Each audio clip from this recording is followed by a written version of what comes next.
here. My name is Fields Mosley. I'm the Communications Director here at Maricopa County. I want to thank you for being with us today in person. Big crowd this week. We appreciate that. Of course, we know a lot of other people are joining us online on the YouTube feed, so we appreciate that as well. This is our second of 3 planned press conferences prior to Election Day.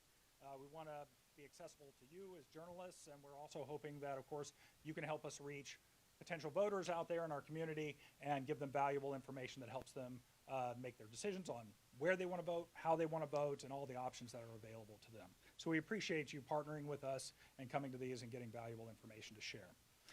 You probably know we're the 4th most populous county in the country. Also the 3rd largest voting district by the number of registered voters. So a lot of people live here, a lot of people vote here, and we want to make that, taking part in that voting process as easy as possible for those registered voters. Today we're going to provide you with the latest numbers about elections, such as how many ballots we received so far and that kind of thing. And we'll also talk a lot about security, and that's why Sheriff Skinner is with us today. So I'll introduce him in a second. But first, you'll be hearing from Supervisor Bill Gates. He represents District 3 here in Maricopa County. And then, of course, Sheriff Russ Skinner from MCSO. After they speak, we'll take some questions, and Jennifer Lewer from Elections will take that. She's the Deputy Elections Director over Communications. Also, Zach Shira is here. He is an Assistant County Manager who manages comms as well as elections. And Scott Jarrett, of course, is our Director of Elections. And he, as I've said many times, he has all the information right up here. So if you have technical questions, he's a great guy to answer those questions. So I will now turn it over to our first speaker for today. That is Supervisor Bill Gates. Thanks, Fields. Appreciate it. Great to see everyone. Again, appreciate you coming here to get an update on how things are going with the election. So the biggest news for today is that today's the last day if you want to mail in your ballot. Today is the last day to get it mailed in and still have it counted. For those people who want to vote in person, we now have 50 vote centers that are open across Maricopa County. Regardless of where you live, you can visit any one of those and you can vote in person today. You can also drop off an early ballot there if you'd like to do that. If you want to know where the closest location is for you, please go to locations.maricopa.vote and you'll be able to find the closest location for you. So Fields teased that we're going to have some numbers for you, and I want to go through a few of those. First of all, active voters. Like Fields said, we're the 4th largest county in the country, and we have 2,587,196 active voters for this election. The voters that are on that active early voter list, so these are the folks that automatically get mailed out an early ballot, we've got 2,008,287. Now, as far as how it's going so far in this election, as of the close of business yesterday, the early ballots that had been returned via either United States Postal Service or by drop boxes was more than 940,000 early ballots. We've also had a lot of people using the early in-person method. In fact, more than 75,000 total. And that is the highest number of in-person voters, early in-person voters that we've ever had up to this point during early voting. So we encourage people to take advantage of that, especially now that we've got temperatures in the 70s. You know, that's going to be a lot more pleasant to go out and visit your local vote center.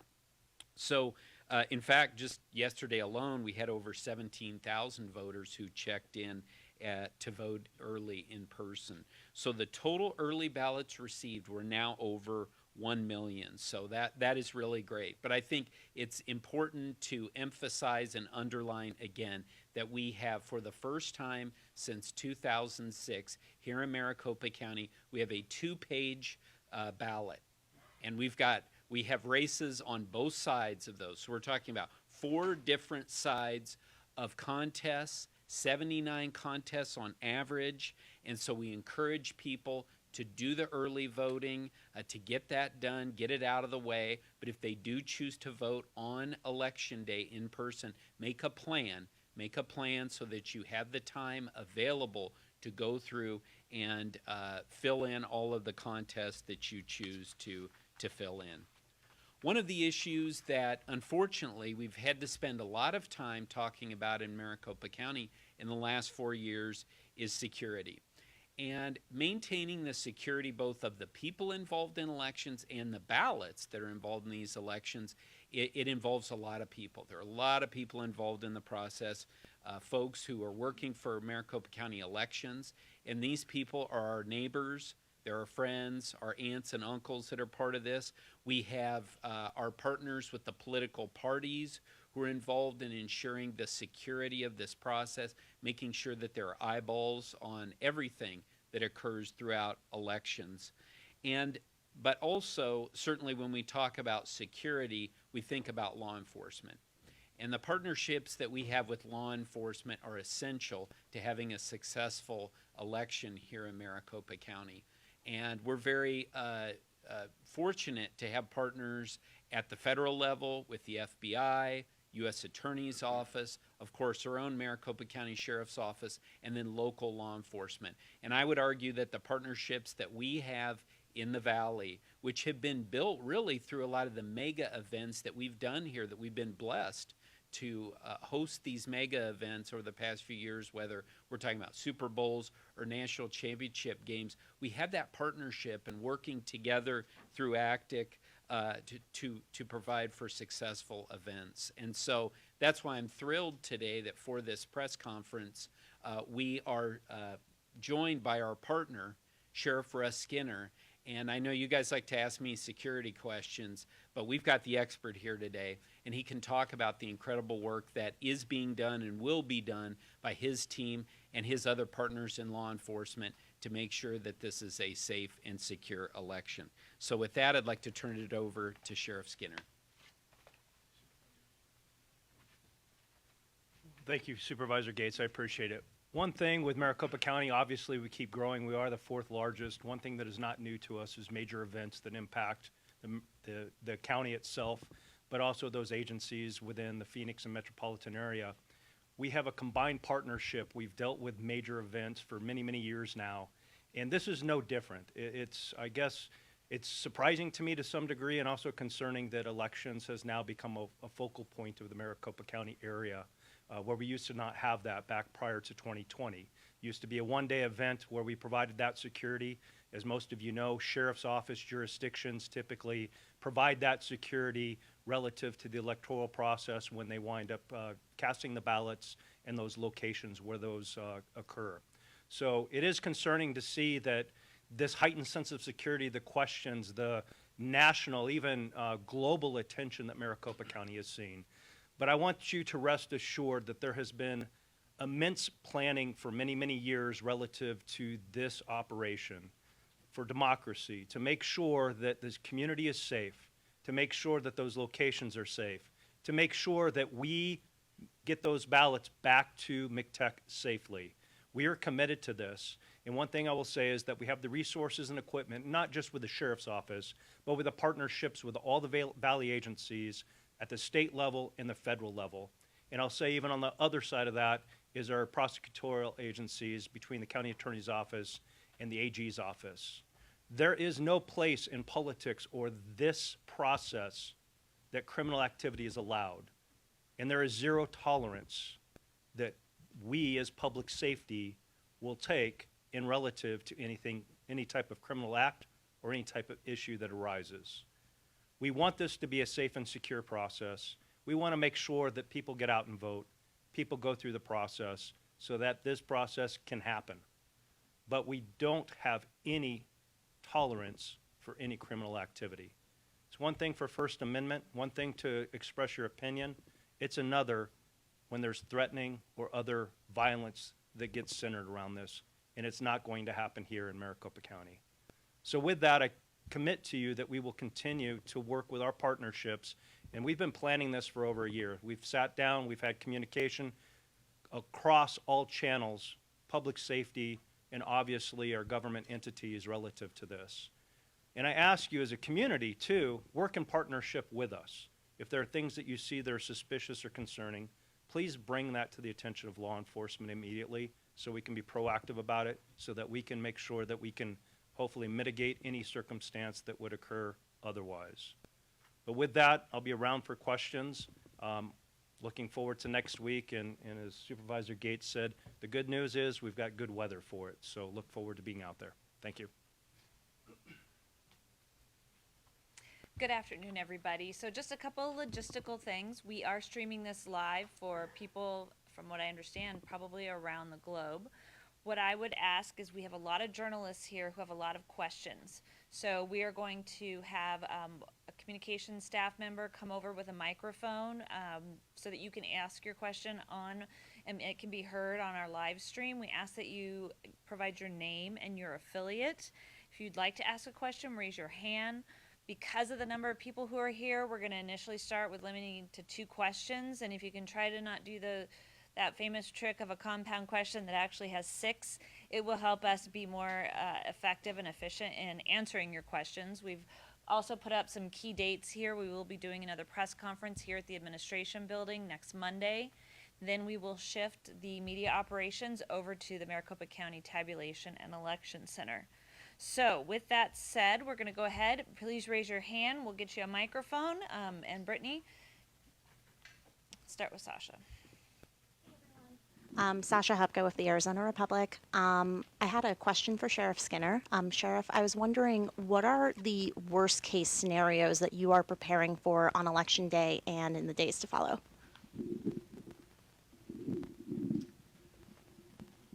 Yeah, in the law enforcement profession, obviously, we practice for everything from school violence to major events, active shooting, what have you.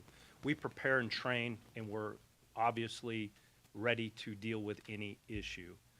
We're not, hopefully not have any issue that arises. We're prepared for anything. We've got the resources, we've got the staffing. But as far as anticipation at this point, up to the election, we're not seeing a lot. I know in the past we saw it's after the election. It's the community members. It's basically maybe some divide out there. And we will continue to assess that. We will continue to have the resources available to that, but be vigilant with that and proactive about it. If you ask me worst case scenario, I can give you a million different things, but they may not be accurate.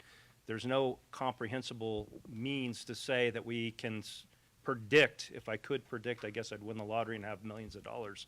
We can't predict what's going to happen, but we can be prepared for what potentially could happen.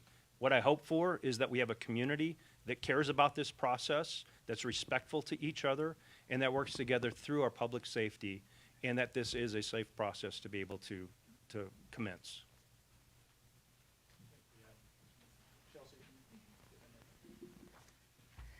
And if you want to ask your question, then we can bring up the most relevant person to answer that question. Sure thing. It's probably for the sheriff, but Chris Van Cleve from CBS News. Question leading up to the election about your security posture, particularly around any sort of ballot drop box or place where people may be depositing ballots in light of the fire, not only here, but the ones in the Pacific Northwest. So just to touch quickly on Dropbox security that is not law enforcement related, Scott Jarrett, who's our elections director, can come up and talk a little bit about some of the precautions that we take there. Scott? Thank you, Jennifer. Yeah, so first thing to know that we have drop boxes in every one of our voting locations. So currently we have over 71 drop boxes available, and on election day we'll have over 260. Now the vast majority of those are in government facilities or in our voting locations, and those are monitored by individuals that are working within those facilities. We do have 2 outdoor drop boxes. Those are also on government facilities. One is at our Central Counting Tabulation Center in downtown Phoenix. The other is in Mesa. And we have fire canisters, or fire suppression canisters within each one of those. Those are also monitored as well. We have 24 hours a day monitoring of those through our live video streams, but also those are then broadcasted to the public that can watch anyone that is using those drop boxes as well. So we have a vast amount of security over those drop boxes, and if need be, I have the sheriff's office on speed dial if I ever need to call them.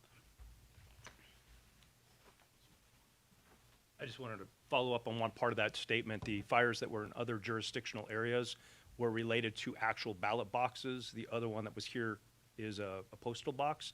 And the intent, as far as what I understand with the investigation, was not to destroy ballots. It was just somebody that actually wanted to be incarcerated and be arrested at that point in time. So these are two very different things. And I think that's one thing I do want to make a point of is make sure we're validating and verifying information before it gets out there, because we don't want hysteria. We don't want false information going out there. We need valid data to make sure that these things aren't tied, or they are tied to elections. So thank you. And Sheriff, before you walk away there, you know, in 2020, certainly as the polls closed, people around the world watched a scene unfold in front of the vote counting facility here.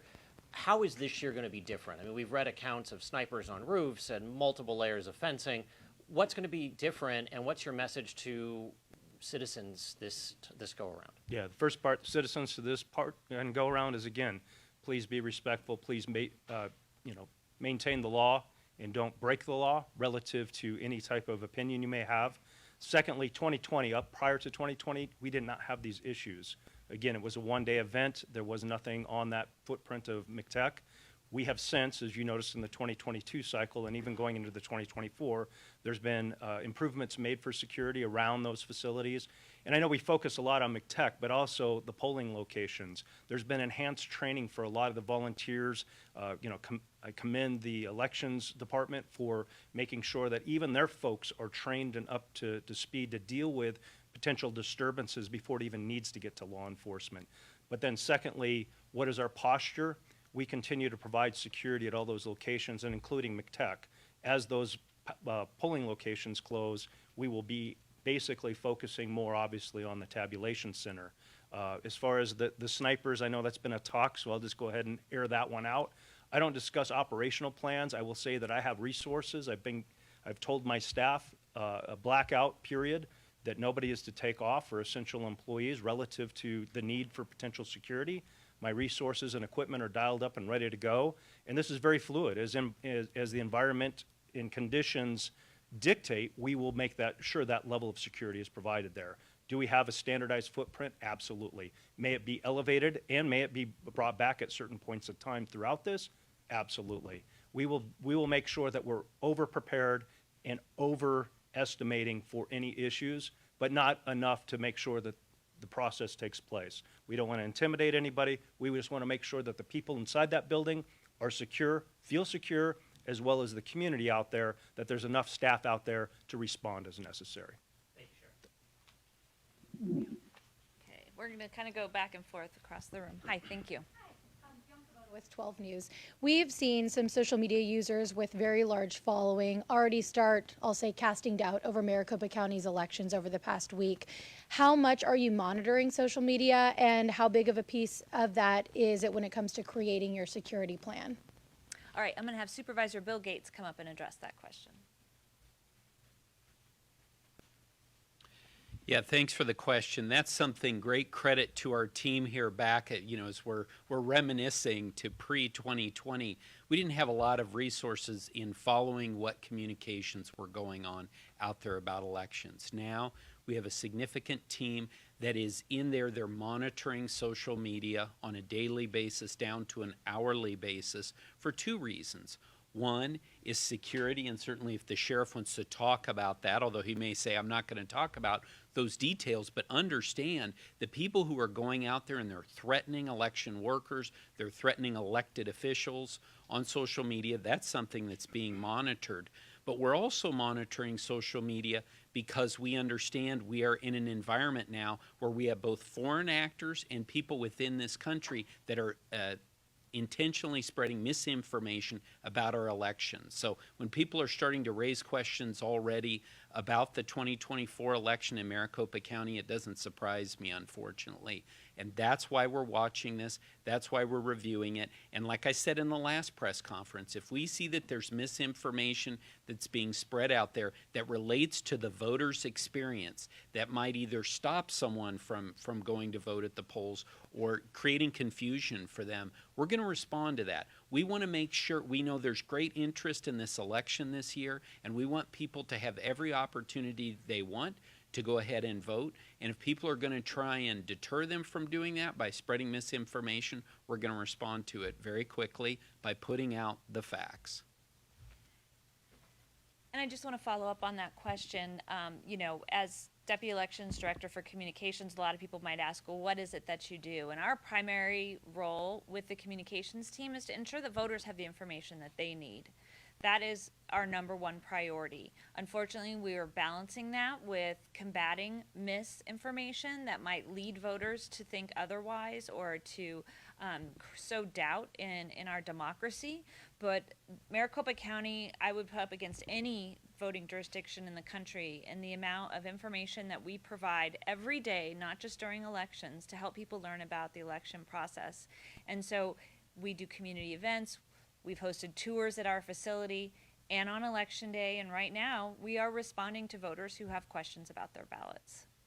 And then for my second question, kind of following up on that, how do you keep morale up amongst poll workers, election workers, when we have hidden camera operations and the temperature being so high right now? Personally, I can say it's about our leadership. It starts at the top, and to have a board of supervisors that is so supportive of everything that we do and is there to be side by side with us as we're going through this. As an election worker myself, it's really reassuring. I think for those of us who are in leadership, we try to do things like any, I think, organization who is putting in long hours. When you're going to take a break, you can work on a puzzle in one of our break rooms. Is there an opportunity to do a potluck and have people bring in food? It is a lot of pressure, but the number one thing I think is that they have our support, and to also remind them why we are here. Because while the negative comments might be the ones that make the headlines, every day we're receiving information and things from voters who are so appreciative about what we do, and our poll workers get to see that. They are on the front lines, and so they see a lot of the tough stuff, but they also get that person who's a first-time voter who comes in and they say, hey, can we celebrate with you after you cast your ballot? And then they will have everybody in the vote center applaud when somebody has cast a ballot. There's so much good that goes on, and I think that's sometimes what gets lost in it. So we just try to keep people focused on what can we do right now today to sort of relieve that pressure, and then remember what the bigger picture is and what we're doing here. It's an amazing thing to be a part of history in the making. Next question. Hi, Gabriel. Gabriel Sandoval with the Associated Press. I have a question for the sheriff. Could you summarize the election-related incidents that law enforcement in Maricopa County has had to handle this election season?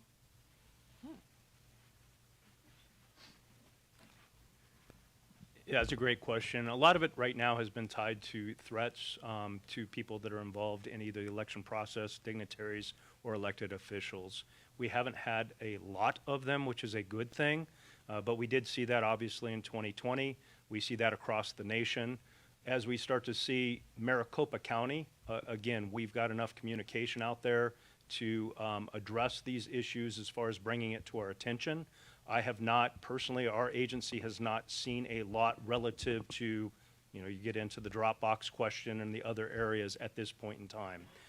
As we get closer, and we'll probably see, hopefully we won't see, but we don't typically see much prior to the election occurring. It's at that point that once I think those results start to happen, that's when we potentially see some of those type of incidents come to our attention. And like others here, I've heard and read those reports about snipers and drones being used. Could you confirm any of that and where that might be used, or what's the official position on that? Yeah, and again, I don't typically discuss operational plans publicly until aftermath if we need to, of why they were there or what level. Again, I've got resources and equipment dialed up, ready to go. At this point, I don't see the need necessarily for snipers. I will tell you, this is like any major event. Any major event. If we just had Super Bowl here. We just had the World Series here last year. Did you see drones in the sky while you were out there? Yes is the answer to that.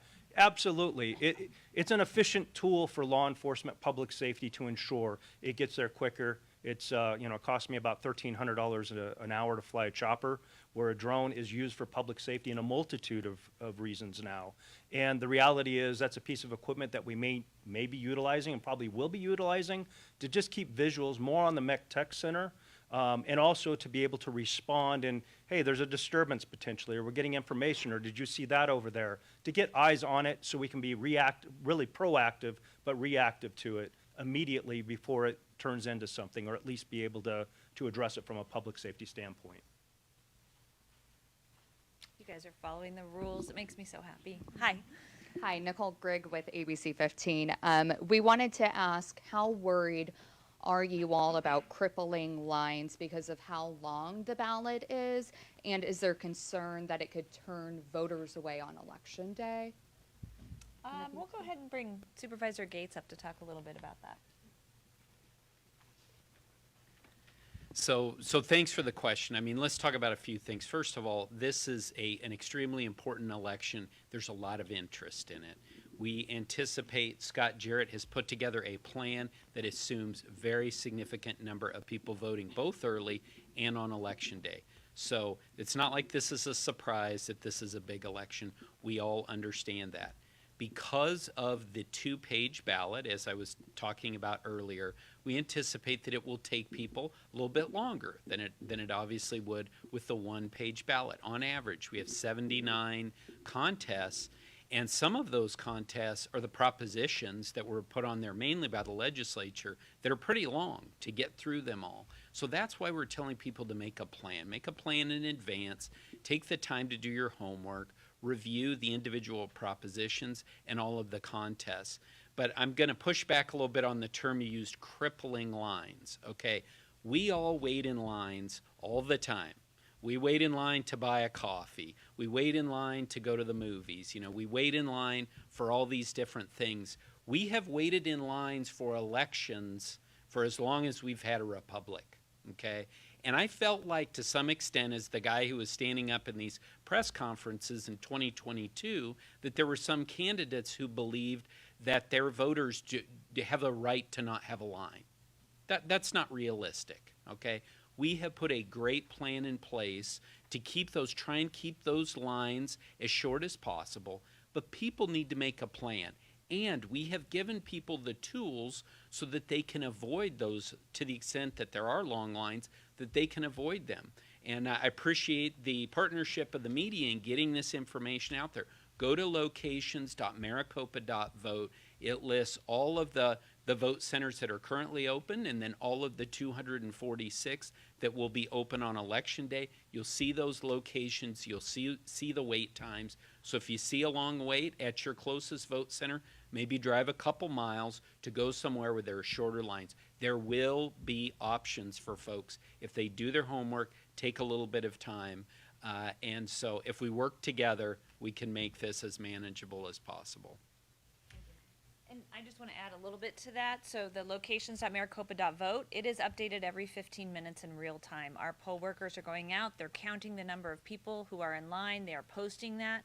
There's not many online websites that have that type of service. I know I wish the particular coffee shop on my street corner would tell me exactly how many people were in their drive-through line at any given moment. This is something that Maricopa County does very well. We need people to utilize that tool, however. And then beballotready.vote. Supervisor Gates mentioned being prepared when you get to the voting booth. You can print out your sample ballot. You may fill it out at home, do all of your research, and then bring that ballot with you into the polling booth, and you can just copy over your answers. So there are tools out there to make this as seamless as possible. Thank you. And then my second question, it's about the vetting of temporary workers. Are you all worried about disinformation coming from the inside from those workers, and how will you handle that? You know what, I'm going to go ahead and address that question, Nicole, because we hire and will be hiring over 4,000 members of this community to work this election. They all are county employees. State law does prevent people from volunteering to work election. The volunteers that are out at the polling locations and at McTech are actually observers that are sent by the political parties. So everybody that we hire does have to go through an application process. Those that work inside of McTech or have a function related to the tabulation center do go through a background check. Our poll workers, while they do not go through a background check, they work in a team environment. And so we will have people in our polling locations who are different parties. We ensure that those that all parties are represented, if possible, at our polling locations, and we have very specific roles. And so the vast majority of the community members who are going to help administer this election are doing great work, and we don't want maybe the bad actors who are few and far between to really ruin that for everybody else. They work such long days. They get there at 5:30 a.m. on election day, and they may not get home till 11 p.m. at night. And so we would ask that anybody who does have bad intentions, that we don't need that. We need people who are there to work hard. Cameras are not allowed within 75 feet or within vote centers. We have very specific rules. Arizona has very specific laws, and so that is our message as it relates to those bad actors who may have plans to try to do something. Next question. Hi, Alex Tab with NBC News. Can you talk a little bit about the security measures for the workers at McTech? Will they be escorted in and out of the building? I'm going to go ahead and turn that over to Scott Jarrett, our elections director, and maybe the sheriff might have a few comments on that as well. So at McTech, we have layers and layers and layers of checks and balances throughout. That starts with our physical security and the fencing. We have permanent fencing as well as temporary fencing. We have invited the sheriff's office to be on site, to be there on election day and the days after as we're doing the counting. They will have security checks to make sure that we're only allowing authorized individuals onto McTech, whether those be our permanent staff members, our temporary staff members, or the political party observers that play a very critical role in being on site. But our staff members, as they're coming and going from the facility, if they are asking for an escort, we have security personnel as well that could escort them to their cars. We also have shuttles that are going around to all the various different parking lots that we have available. We have increased our security footprint, not only through the sheriff's office, but with the county's security services personnel. And then for the second question, what do you think it says about the state of our country that you guys need to have this press conference in the first place? I'm turning that over to Supervisor Bill Gates.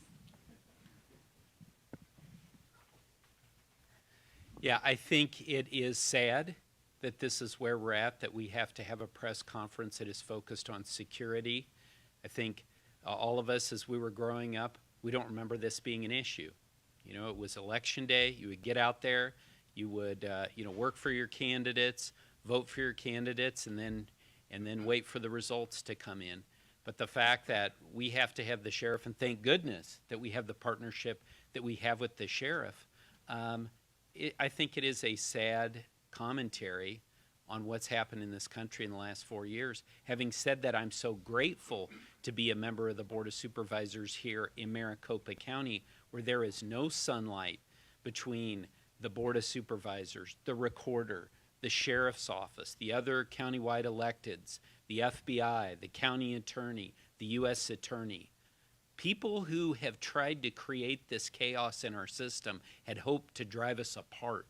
But in fact, if anything, it has brought us together here in Maricopa County. And I'm very proud of that.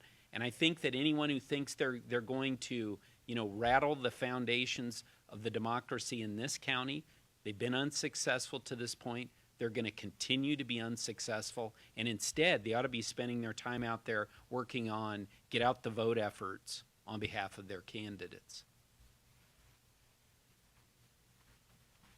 And I just wanted to add a little bit to that. Working in public safety for 35 years in this county, yes, the last 5 years have changed dynamically, and it is sad that we see this. But this is no different. I mean, we see the same thing in our schools right now, government buildings, government facilities.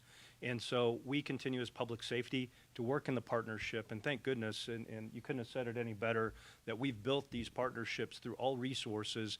The communication is key with this. The staffing and the resources that are needed. The board has really supported us, but also for our community. In working with the community, we do hear a lot of the positive things. Unfortunately, I think, again, it's back to vetting valid information, social media, everything that comes out is instantaneously. And a lot of that stuff isn't vetted, unfortunately. And we're also seeing the influence of outside this country. So has it changed dynamically for us? Absolutely. But that's with everything in public safety, not just election security, I'll say that. Hi. Because in 2020, the crowd gathered in the parking lot in McTech, and now the fence goes around it.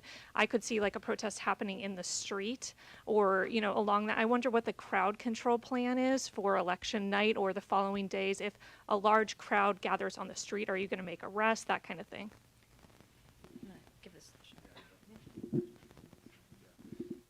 And again, we have to be respectful. This is kind of a double-edged sword for us. We have to make sure that the First Amendment right is available to people. If they decide that they need to freedom of speech, we do have designated areas out there. Obviously, the whole complex has been pretty much segregated off for the need of security. Media has their own special place to be able to stage and be present on that footprint. The fact that we have that building secured is so that the ballot trucks could get in and out, so the people can get in and out, and so there's a standoff space there.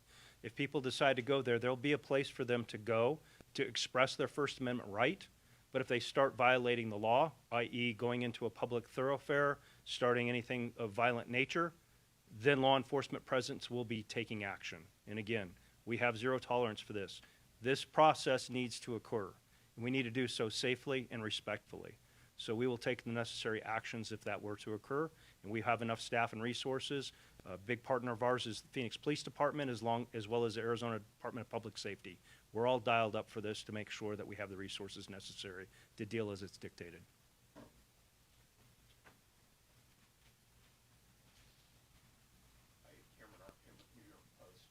Curious as to if you guys are encouraged or optimistic by the fact that you have, I think, around over 1 million early ballots returned right now, and when it comes to concerns about lines on election day, that sort of thing, if these numbers are a good indicator right now that, you might not have to deal with, some of those long lines, maybe up in Surprise or some of these heavy, in-person on election day turnout areas. Thank you. I think as administrators of an election, we aren't optimistic or concerned on turnout in the sense that we use turnout for planning purposes. How many people come out to vote is really, I think probably best embraced by the campaigns and then the pundits who want to say that because of this or that. We use turnout projections primarily to be able to plan for our staffing and our resource needs. We feel very comfortable with how we have planned based on our turnout numbers, with the number of voting centers, increasing the check-in stations, increasing the voter booths, increasing staffing, so that we can hopefully mitigate some of the things that the two-page ballot and the high interest in this election might create. But that said, we are here to administer, and if people want to come out and vote, we will do everything and have planned for a higher turnout than normal, and we are prepared for that. Does anybody else have any comments they'd like to share? I'll just say I am pleased that voters are taking advantage of all the different opportunities. So one of those planning efforts was to make sure we had a very robust early voting period for voters, whether that is to return their ballot through the mail or to visit any one of our early voting locations. Currently, we have 52 voting locations open. Come this Friday, just a few days before Election Day, we'll have over 54 voting locations available for voters.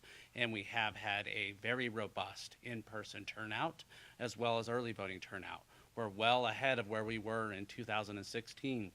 And we're actually approaching where we were in 2020 when we had record in-person early voting.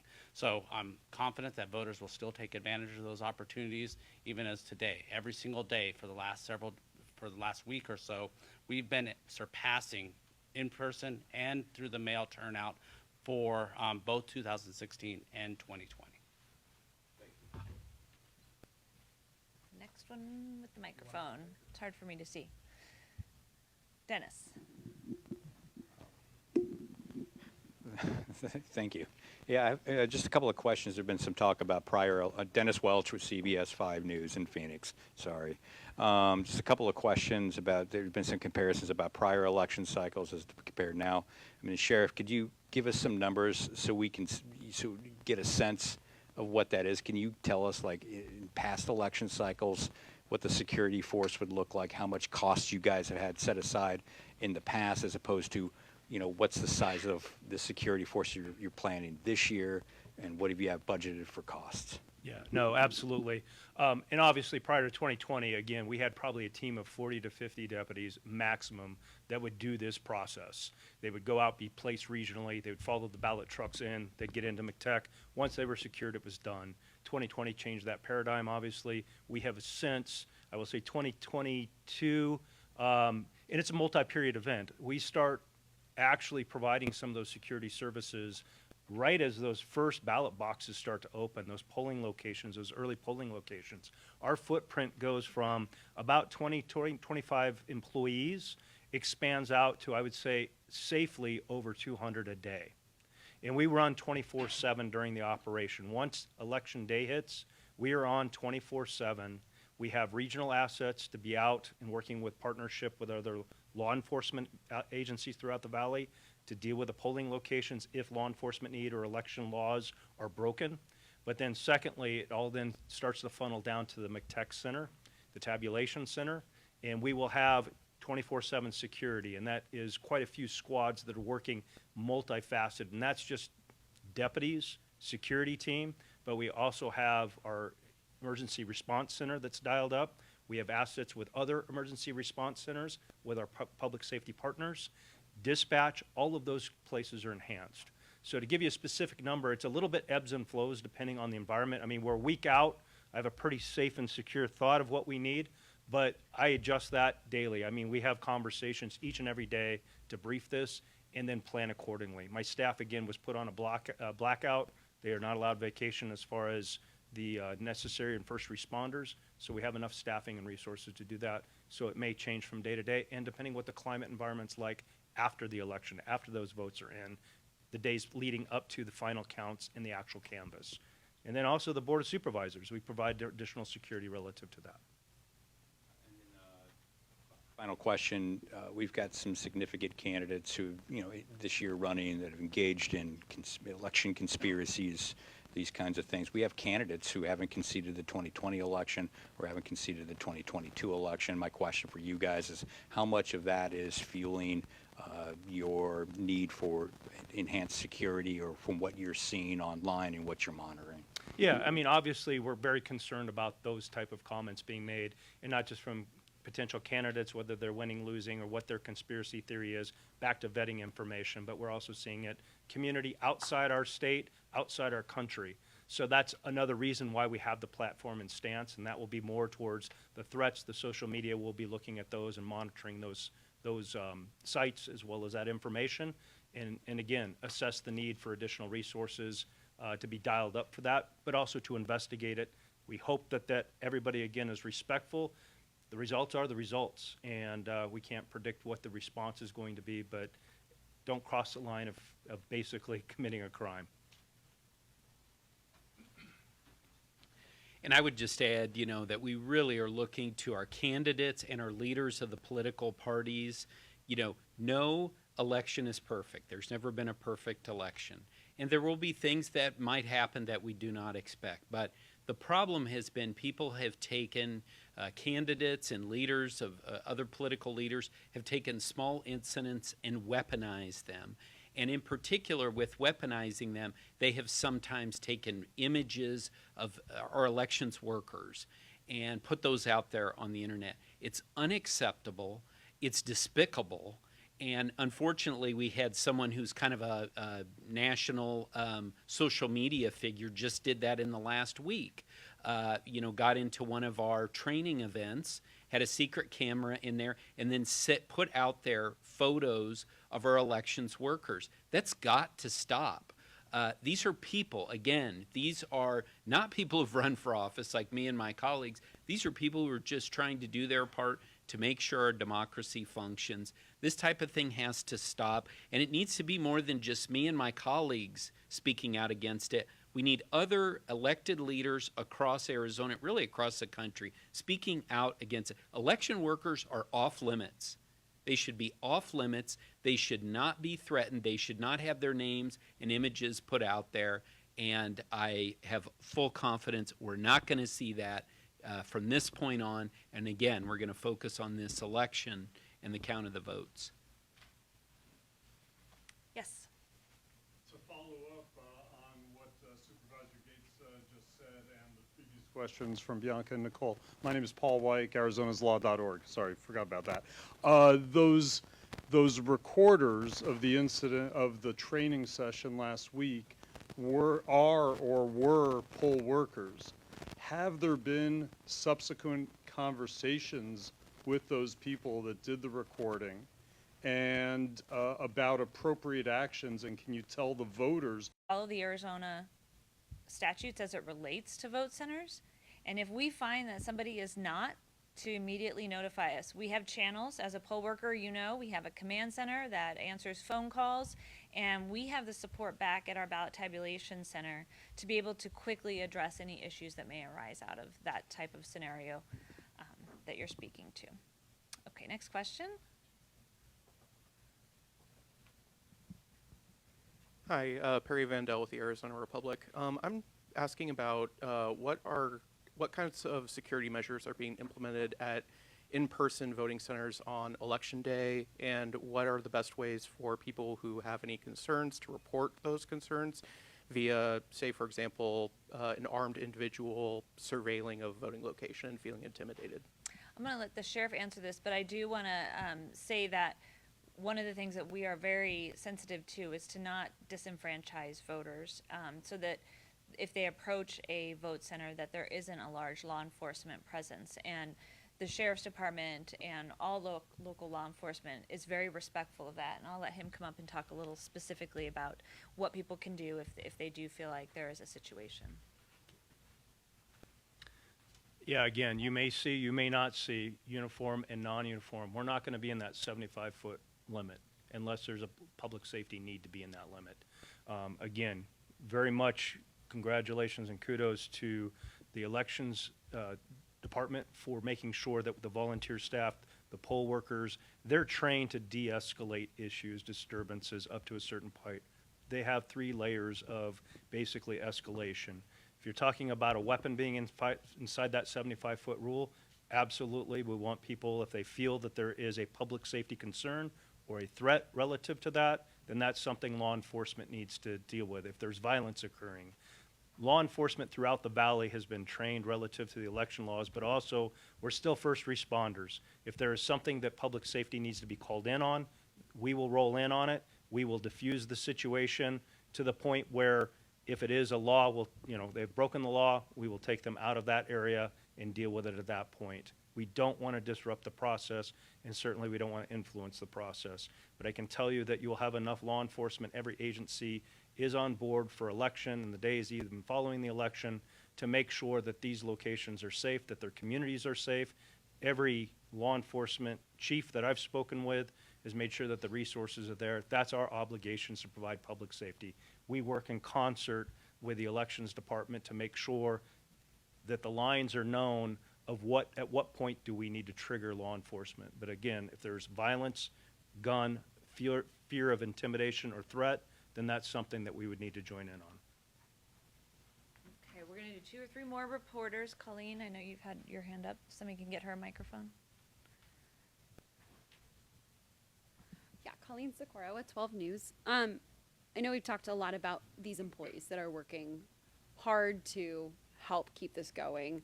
If memory serves me correctly, last week you guys were ahead of your hiring curve for those 4,000 plus workers. Have any of these recent events in the last few weeks impacted your headcount and the employees that you're trying to hire? All right, we'll let Scott answer that one. So from a hiring standpoint, we are still doing very well. We're over 96% hired at our voting locations as compared to prior election cycles. That compares fairly well. So I look at our voting locations as nearly fully staffed. It's not unusual for us to have some turnover, especially as we're approaching election day, but we have our recruiters actively backfilling those positions. And then same with at our central counting facility, we're currently approaching 90% staffed, and we've expanded our staff that we are hiring for the selections, even to include night shifts as well. So I'm fairly confident that we're in a good place as far as our hiring for this upcoming election day and the days after. Okay, I think you had a question up here.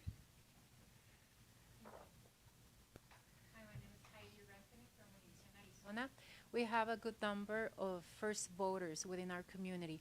So can you please give some examples of the situations? They rely a lot on community organizations, but when it's time for them to call the authorities in case they feel threatened or intimidated at the voting locations, can you give some examples, please? You know, it's difficult because I think intimidation, it is in the eye of the beholder. And so to provide some specific situations where somebody feels unsafe or they feel that maybe they shouldn't be casting their vote because they are intimidated in any way, I think law enforcement is going to be very receptive. And if people are feeling that they are being prevented from voting or that their security is in danger, they should certainly reach out. We have done a lot of outreach with the Hispanic community, and we're hoping that for these first-time voters, that they have a good experience in Maricopa County. Almost a majority of all of our voting centers do have bilingual staff members. So to ensure that those who might not be comfortable with the English language, that they have the ability to speak with somebody in their native language. All right, we're going to do one more. You had your hand up a couple times. Real quick, let's get you the microphone and your name and affiliate, please. Alina Quast, Weltfernsehen, German news channel. Welcome. Thank you. What does flip that the other way? Oh, There wow, you go. working at a TV station, but it's okay. What does the training for election workers look like specifically? Do they also get trainings for an active shooter drill, for example? So our training, it's two different, I would say, areas of. You have training in the tactical and the skills that you need to perform the duties of your job, whether you are there as a clerk or you are the person who's assigned to go outside, count the number of voters. You know, we have a curriculum that focuses on how you do the job. And then we have a lot of information that's provided on what are the laws, what are the things that people can expect, and talk about some of these situations that might come up. The most senior person in a vote center is a role. It's called an inspector. And this person doesn't have anything to do with law enforcement. It's just the name that they are given in election laws in Arizona. That inspector has been a poll worker for many different seasons. And that person has extensive training. These are the individuals who are provided the de-escalation training. They are able to have a role of leadership within that vote center. They can take voters aside if they become upset, try to address their issues. But it is somewhat dependent on what your role is, how many times you've been working as a poll worker, and then not only how to do the job, but how to do the job well and the situations that might arise out of that. All right, so I'm going to close up with some just some laundry list items. If you do have follow-up questions, you can email them to the Maricopa County Elections Communications Team, media@risk.maricopa.gov. We appreciate all of your interest applying for the credentialing process. We will, because of security and just the sheer number of journalists covering this election, be requiring that any journalists at the tabulation center on Tuesday be credentialed. And we also ask that if you have a question and it may take us a little bit longer to respond back, we appreciate your patience. We have a ton of information on our website, maricopa.vote, videos, facts, statistics. Basically, Scott's brain is on our website, and we encourage you to use those resources. And I think with that, if nobody else has anything more to say, thank you everyone for coming. Thank you for tuning in, and we'll see you again on Monday.